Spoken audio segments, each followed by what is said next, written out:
তো hey guys, আজকে আমরা এরকম একটি ফটো এডিটিং করতে চলেছি। তো আমাদের সাথে থাকুন, আমরা দেখাবো কিভাবে আপনারা এরকম একটি ফটো এডিটিং করতে পারবেন। তো let's start the our video. তো ভিডিওটি শুরু করার আগে আমি একটা কথা বলে নিচ্ছি। সে কথাটি, আমাদের ভিডিওটি যদি ভালো হয় তো অবশ্যই লাইক এবং সাবস্ক্রাইব করে আমাদের পাশে থাকবে। তো আমরা এখান থেকে স্ন্যাপশিটে চলে যাব। তো স্ন্যাপশিটে আসার পর এখান থেকে আমরা টুলস, এটা ছবিটাকে আমরা সেভ করে নিব। একটা ছবি আমরা সেভ করে নিব। তো এখান থেকে আমরা চলে যাব হিলিং এই অপশনটায়। তো হিলিং করে নিব। আমাদের যে ব্যাকগ্রাউন্ড থেকে আমাদের যে বডিটা রয়েছে সেটা আমরা হিলিং করে ফেলবো, পুরোপুরি একদম ফিনিশ করে দিব যাতে কোনো না দেখা যায়। তারপর দেখতে পাচ্ছেন আপনি এখান থেকে সাইন করে দিচ্ছি এবং তারপর এখান থেকে আমরা চলে যাব শার্পনেস অপশনটায়। তো এখান থেকে আমরা শার্পনেসটা বাড়িয়ে দিব। তো এখান থেকে আমরা চলে যাব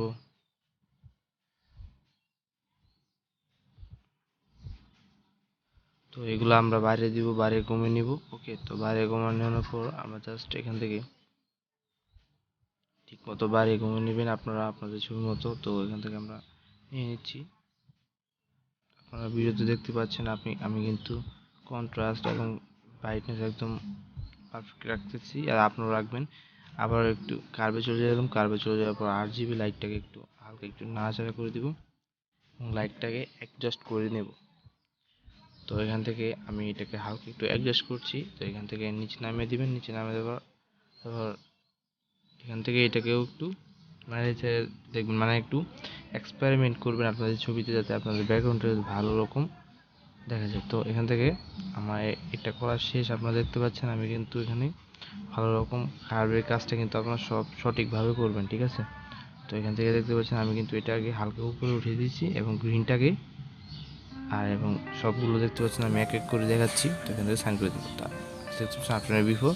এখান থেকে আমরা টেম্পারেচারে চলে যাবো। টেম্পারেচারে চলে যাওয়ার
তারপর আমি এখান থেকে একটু